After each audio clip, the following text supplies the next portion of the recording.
Visayas at Mindanao, Metro and Mega Manila. It's a beautiful Friday ng umaga. Sarap-sarap! Alam mo, partner, kailangan ko na talaga bumalik sa Pilipinas. Kasi? Wala akong pera. Ang hirap magbakasyon. Sabi ko, ba yan? Ganun talaga yun ang downside ng pagbabakasyon. Pero yung na-experience mo naman doon, yun talaga yung hindi matutumbasan ng anumang halaga. Lagi ko yung iniisip kapag nagsaswipe ako doon ng credit card. Lagi ko sinasabi, God provides. Tama. Panginoon, sinasabi ko, Panginoon, mababayaran ko po ito. Nakakaloka. Saka partner, alam mong init-init doon. Ang itim ko nga, sabi nga ng mga tao, pumunta ka ba talaga ng Amerika? Pumuti ka kaya? Hindi kaya, partner. Bloody ka na kaya ngayon? Sunog na sunog ka timbok sa araw. Ang init doon! Magkaiba kaya yung nagpa-order ako agad kasi baka hamakin mo ako, pero ewan ko kung kita, magkaiba yung kulay ng silalim ng may tanline ka, partner. Dahil dun sa shades na suot ko, magkaiba yung kulay ng mga pisngi ko. At saka yung bilog ng mata mo. Yung bilog ng mata, kasi ang init talaga doon. Sabi nga nung kaibigan ko, pumunta ka ba talaga ng Amerika o matabong kay beach lang? Yung sinundo niya ako. Ang itim mo eh. Sabi niya, yung totoo, baka nagpapanggap ka lang na galing kang tate. Kaya nga eh. Yung mga pictures sa Facebook, peke yun, no? Edited lahat yun, no? Tama. Sabi niya, itim-itim mo, Fred. Akala ko pagka nasa Amerika, nakakakinis. Ba't para sa'yo baliktad? Nakakaloka. Live na live po ang tambalan ngayon. Grabe, partner, na-miss kita. Na-miss din kita and welcome home, partner. Nakaka-miss mag-Tagalog. Sa Amerika, hindi. Akala ko nga nag-worry nga ako. Kailangan ko ba magbasa ng dictionary ulit? Ano ka ba? Sa States kaya duguan ako. Sabi ng mga tao, ano na siya? Ano na nangyari sa kanya? Ambulance, 911. Tsaka alam mo, partner, hindi sa kanila uso yung letter T. Tsaka hindi ko sila maintindihan minsan. Alam mo, may bibili ako sa tindahan. Wala yung pagka-cum laude mo bigla. Hindi ko sila maintindihan. Hindi ko nang bibilhin. Hindi ko siya mag-gets eh. Kasi sumakit ulo ko, di ba? Hindi kasi uso sa kanila letter T. Hindi kasi may mga syllable sila minsan na hindi ano. Hindi letter T, partner. Hindi audible, may mga ganon. Hindi talaga. Wala talaga. Parang hindi nila ginagamit yung letter T. Kaya sabi ko nga si internet, di ba? Tapos yung merong lugar doon nakalagay Santa Ana. Parang tinanong ko kung saan ta pupunta. Tapos hindi ko talaga maintindihan. Tapos sabi niya, sinino? Ano? Sabi ko, saan ano? Natatangang talaga. Sinino? Walang T. Promise, wala silang T. Cinnamon. Sinino? Sabi ko sa'yo, magpahiwa ka muna ng bibig bago ka pumunta doon. Nakakaloka. Para pagdating mo agad, bilong na bilong ka.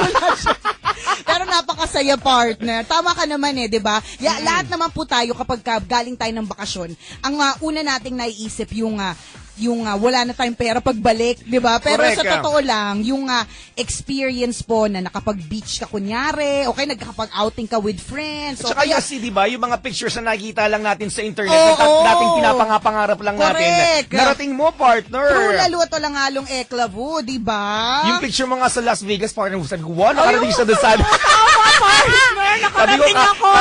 Kahit nga street side, nagpapapicture eh. Ano ka ba, nakita mo ba yung picture ko doon sa tabi ng basura ng Disneyland? Nagpa-picture kaya ako. May matching turo. Disneyland. Ganun talaga. Si partner talaga. Wait, alam yun, alam doon, partner, yung Welcome to Las Vegas? Yung Las Vegas na kasi naintindihan ko, partner. Welcome to Las Vegas. Oo. Dati nakikita ko yung sa postcard lang, saka sa mga poster. Tsaka ginawa na siyang, partner, ginawa na siyang tourist spot. Kasi dati, yung welcome sign na yun, parang, kumbaga dito sa Pilipinas, nasa gitna siya ng EDSA. Okay. Yung buhay para magpa-picture ka, ganon. Ang dami na namatay. Sabi ko, na natin to tourist spot. So, naging tourist spot na siya. Kaya ngayon yung pinost ko, grabe nakarating na ako dito. Akala ko hanggang welcome rotonda lang, Welcome to Las Vegas. Alam mo, partner, ang ganda sa Las Vegas. As in, ang grabe lahat ng kasalanan nandun. Yung mga tao naglalakad, may hawak na hinebra. Wala lang, hindi bawal. Naglalakad lang, mga simple yung mga naglalakad, nagiinuman ganun.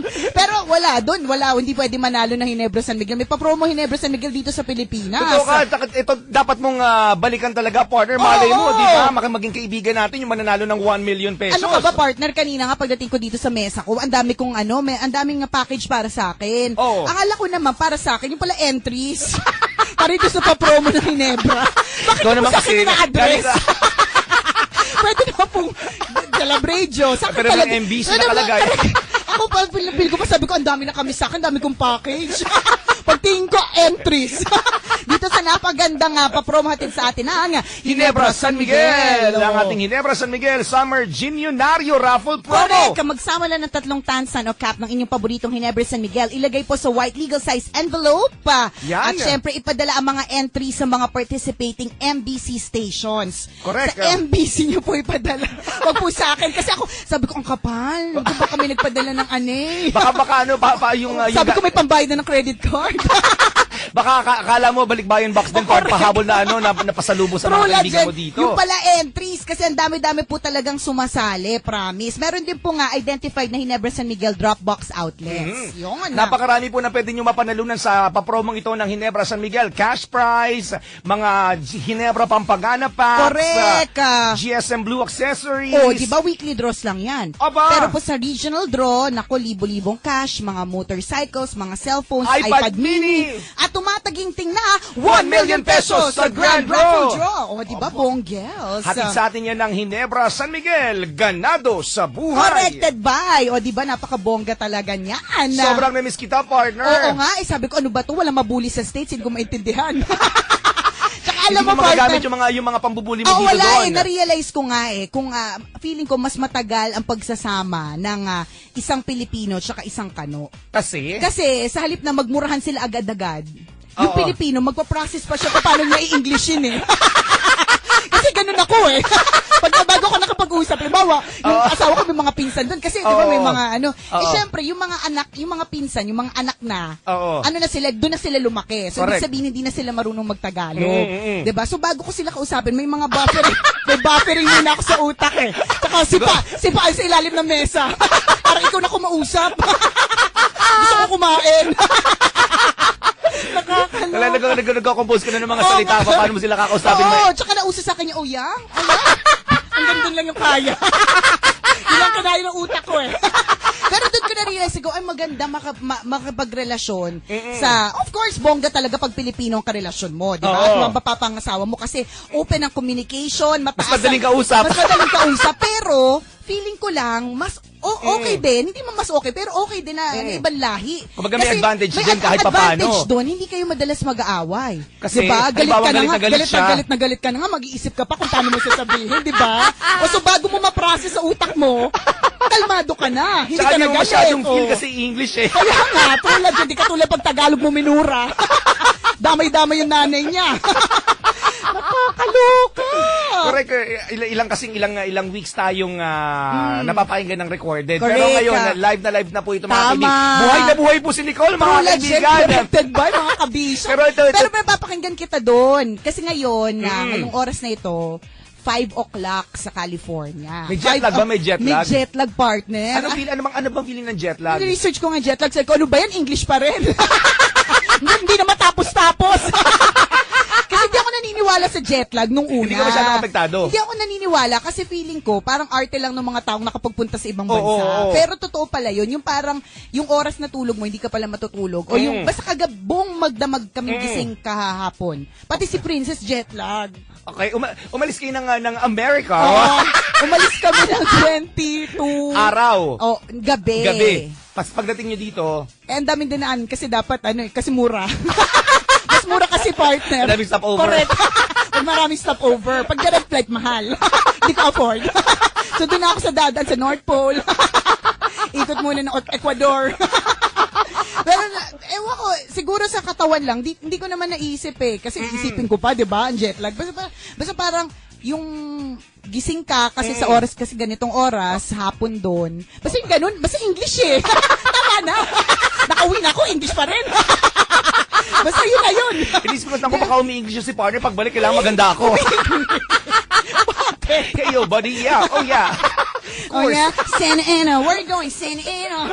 Hindi ko makakalimutan yung utan na lumis Santa Ana na yan. Santa Monica. Santa Ana. Hindi, pero alam mo, partner. Ano yung mga napunta mo na doon? Las Vegas. So, Las Vegas. California. Ang California, may iba't iba kasing mga lugar sa ilalim niyan. Yun, Ganon. so, LA. Ang dami mo nang alam ngayon sa geography, partner. Hindi ko rin naman Dati, wala pa sikot-sikot ang Mandaluyong, Sabay pisilyoan dyan. Dito, kaliwa ka kanan. Pag may nakikita ka nag-yosi, yun na yun. Doon yung pasilyo 5. Ngayon pa, nasa ilalim ng California. Nakapunta ako ganyan ka na ngayon, ha? Nakapunta ako. Nagtatanong ka. Ito sasagot lang ako. Para minsan man lang sa buhay natin, may social tayo, di ba? Maging aware tayo para pag may nagtanong din sa atin doon, di ba saan ka galing? Di ba? Downtown LA. Yan. Mga ganyan-ganyan. Feeling ko lang, parte, di ba, ang impression ko kasi sa Amerika dati, na siguro lang baka doon sa lugar na pinuntahan ko, or hindi yun yung oras ng yung traffic or something. Feeling ko, mas matindatious na stressful ang traffic dito sa atin kesa doon. Feeling ko wala masyadong tao. Bago nasan yung mga tao? Lagi ko siyang tanong kasi feeling ko, ang impression ko, di ba parang lahat ng tao nagmamadali? Kasi di ba sa Amerika nga, pag nanonood ka ng pelikula, Hollywood na film, partner, laging, di ba, yung mga babae, pagising nila, hindi na sila maliligo kasi lagi sila nagmamadali, di ba? Diretso bis. Walang suklay-suklay. Ganun lang, pag dadaan ng kapihan, di ba, ganun lang. So, doon ko inisip na, kasi sobrang parang masyadong fast-paced o masyadong mabilis. Ewan ko, parang di ako masyadong nabilisan. Or baka nga yung napuntahan ko lang na lugar, hindi naman talaga. Medyo relax na. Sabihin, kailangan mo pang bumalik doon para ma-discover pa ulit yung mga habit nila. Mamaya. Pag wala mamaya agad. Hindi, sila, partner. Wala kasi doon sa pinuntahan ko sa LA kasi, partner, wala masyado nagko-commute. Okay. Dito kasi sa Pilipinas, napakarami nagko-commute. Kaya haba ng pila sa MRT, partner. Sa kalsada pa lang, kita mo na napakaraming tao. Wala akong masyado nakikitang mga taong naglalakad sa kalsada. Palibasa siguro nga, nasa sasakyan. Ganun, may kanya-kanya silang kotse, partner. Diba? Bunggels. Ay, paano kayo lumilibot doon? Ay, syempre, partner, merong mga merong mga tambalanista. May mga kaibigan na nag-provide ng mga kotse, correct. partner. Partner, meron nga tayong tambalanista. Ang pangalan niya si Tommy. Nag-post ako sa... Tommy. Kasi Tommy lang. Tommy lang. Kasi feeling ko nung dumating siya ng galing siya dito tambalanista natin siya since 2004. Basta unang album pa yata natin. 2007? Nakalimot. Ang gulo kausap. Basta nag-post ako sa Instagram na kumakain ako sa isang restaurant. Okay. Tapos, bumunta siya. Malapit lang kasing opisina niya. Pumunta siya doon. Tapos, tuwan-tuwa siya kasi nakita niya ako doon. Tapos, picture-picture, ganyan. Tapos, bago ako umuwi, minit niya yung isang kong kaibigan. Tapos, binigay niya yung mga pasalubong sa atin. Hindi lang para sa akin. Bago tayo magkalimutan, humahaba ang ating usapan, partner. Sige, may jet lag pa eh. Hindi ko pa naayos. I-remind niyo sa akin. Ang sweet niya, partner, kasi meron siyang pasalubong. Meron siyang pasalubong para sa anak ko, para sa nanay ko, at sa nanay mo. Pati sa'yo. Pati nanay ko. Pati nanay mo. Sabi ko, close ba kayo ng nanay ni Chupen? Ba't may pagbigay-ibigay ka pa? Hindi, kasi daw siya, partner, sobrang fans din natin yung nanay niya. Yung nanay niya ay nagtatrabaho sa Arizona. Ang binigay sa atin is yung mga pinagawa pa nila sa Indians na mga necklace, mga earrings. Suotin mo, partner, yung earrings. Bagay sa'yo. Lalo pa kulot ka na naman ngayon. Sabi ko, ano to? Nawala ko 18 days, kulot ka na naman. Ngayon ba talaga? Oo, nakakatuwa, promise. Sweet naman ang pangalan niya, partner. Tommy. Diba? Sana ma-meet ka namin, Tommy. Ma-meet mo si Chuper. Pagbalik mo dito ng Pilipinas. Meron din tayong tambalanista si John Espinueva naman. Si John. Minit din natin yun. Kasi hindi ko na siya na-meet, kaya yung pabango mo, papadala niya na lang daw. Ala! Ano? Yung pa naman yung galit ka pa yan. Galit ka pa yan, ha? Expected ko na makukuha ko ngayon, partner. Yung pabango, di ako nagpabango ngayon. Ganito na lang ang isipin mo. Dadating pag dumating yung package, edi may pabango ka, Ngayon, magtsaga-tsaga ka muna sa pasalubong ko sa yung panturok. Dami kong dala. Pampagaling. At least imported. At least nakalagay made in USA. Pampagaling sa sakit. Sa utak, para sa iyo yung partner. Naman nakakaloka. O diba hanggang sa United States, partner, dami natin nating tambalanista. Tambalanista. Meron din si Len, taga San Diego naman. Meron din siya mga pinabigay na mga ano pa kasi partner, naka-box pa kaya hindi ko pa siya maayos. May binigay sa atin, sabi niya sabay daw natin buksan. Ano yun? Baka fireworks yan, partner. partner, walang tiwala sa akin na kapag ako lang ang nagbukas. Okay. Ito galing nga kay Tommy. Kay Tommy Mopia. Yan, sabi niya, happy 10th anniversary. Vision na to. Yan, tambalan. Oh. Buksan natin. Baka dolyaran naman yan, partner. Yun na nga eh. Kaya nga sabi niya, dahan-dahan. Huwag mo kamoy, baka may anthrax yan. Bird flu. May virus pala. Oh, partner, wag na muna natin basahin yung sulat, mahaba. Tingnan natin kagad yung envelope. Kung magkano laman. Oy, partner, nakita mo ha, siyog na siyog, binuksan ko sa harapan mo. Ang instruction niya talaga, wag ko daw buksan na ako lang. Walang tiwala. Lang yung life to. Nakakaloka, sabi niya, kailangan sabay kayo. O, yan. Pisil-pisil mo na, nararamdaman ba ka? Ito na nga, partner, oh. Okay, sabi niya, happy 10th year, tambalan, pang chowking ninyo ni Chris Chuper. Oy, ang sarap pa naman ng chowking halo-halo. Ang init ng panahon. Grabe, hindi ka gagamit ng heater ngayon. Tsaka kaligo mo pa lang. Ang init agad. Oo, talaga babagsak na ulit ang pawis mo, kaya naghahanap tayo ng mga bagay na makapagpapalamig sa atin. Katulad ng chowking halo-halo. Napakasarap talaga niyan, partner. Pero bukod sa chowking halo-halo, ang masarap din sa chowking, yung fried chicken Loria. Uy, gusto ko yan. Oo naman. Actually, lahat ng mga pagkain sa chowking, partner, paborito natin. Oo, nakakalamig ng nakakakalma. Totoo, kasi masasarap nga yung pagkain. Itong halo-halo, sobrang favorite ng lahat. Di ba, Philippines, favorite ang chowking halo-halo. Yes. Ang dami kasing sangkap eh. Diba? Mura pa. Oh, diba? Kaya ngayong summer, mga kabisyo, ang sarap mag-chowking. Tama. Oh, eto partner, meron daw tayong pang-chowking. Sandali, aayusin ko. Hindi ko ba basta-basta bubuksan kasi baka mamaya mapulit yung dollar. Thank you. Sabihin muna natin, thank you, Tommy Mopia. Mamaya na namin babasahin yung letter. Mas importante yung envelope. Eto na, partner. Naku, ano kaya? Excited ako. Pera naman. Pang-chowking eh. Ang layo pa ng araw ng sweldo, teka. Uy, partner. Uy, wag mo tago. Wag mo tinatago sa rap ko. Nagnakaw. Wow. Pera. Pwede. Wow, green.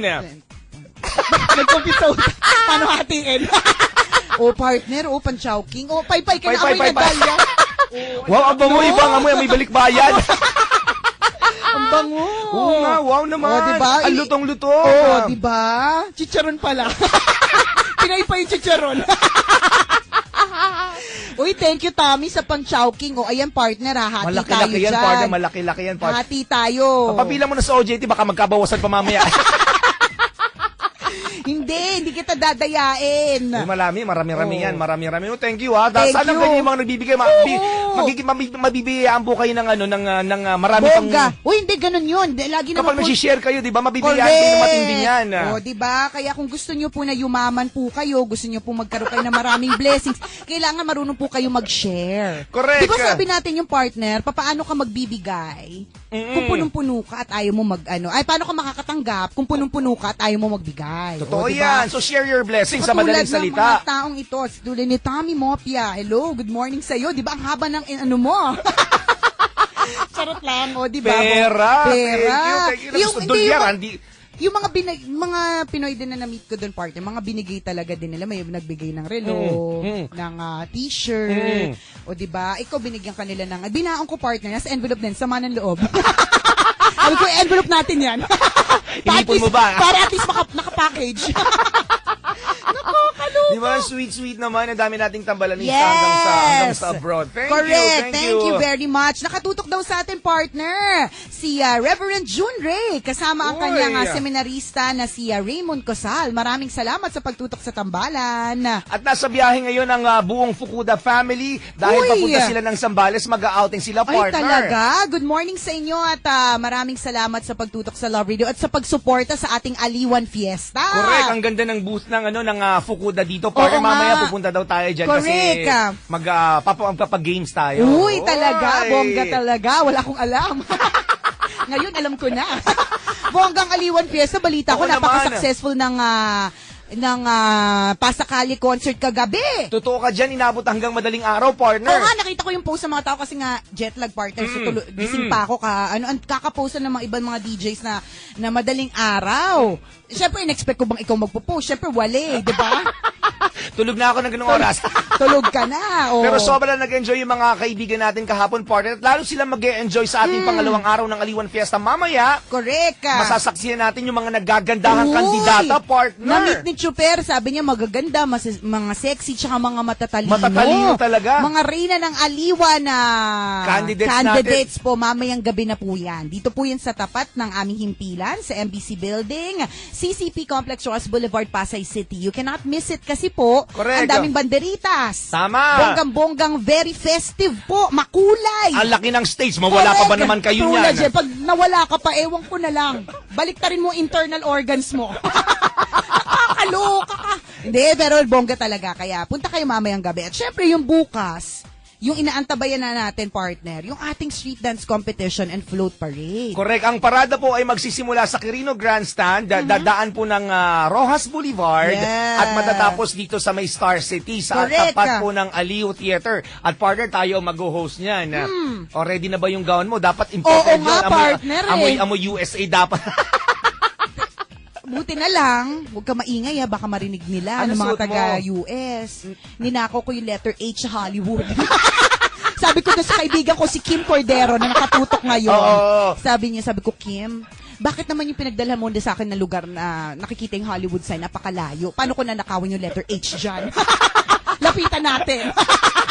Yun ang isusuot ko bukas. Ngayon kung paano ko siya bibit-bitin, bahala na.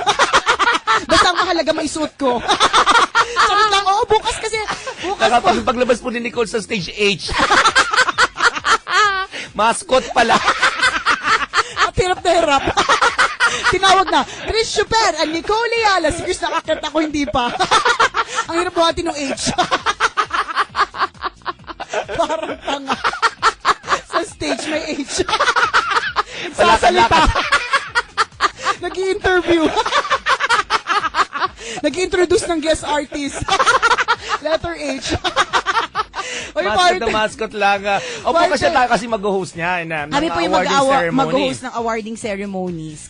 Nung isang araw ko rin lang nalaman niya. Makakakuha ako ng gown yan mula kay Ryan Sarangay. Yan. Sigurado yan, sure na sure. Kim Cordero, good morning. Isa yan sa mga kumupkup sa akin sa Amerika. Ano pinakain yan? Yung mga gusto mo pagkain doon? Ano mga pagkain nila? Puro steak lang, ganon? Hindi naman, partner. Kasi syempre gusto ko rin naman yung mga naiintindihan ko.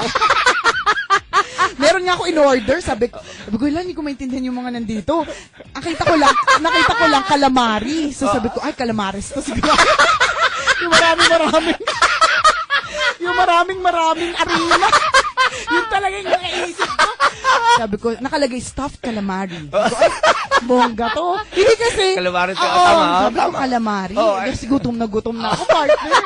Kasi galing kami ng Disneyland. Tapos, syempre, gutom na gusto mo ka na kumain ng madaming calamares. Maraming arena.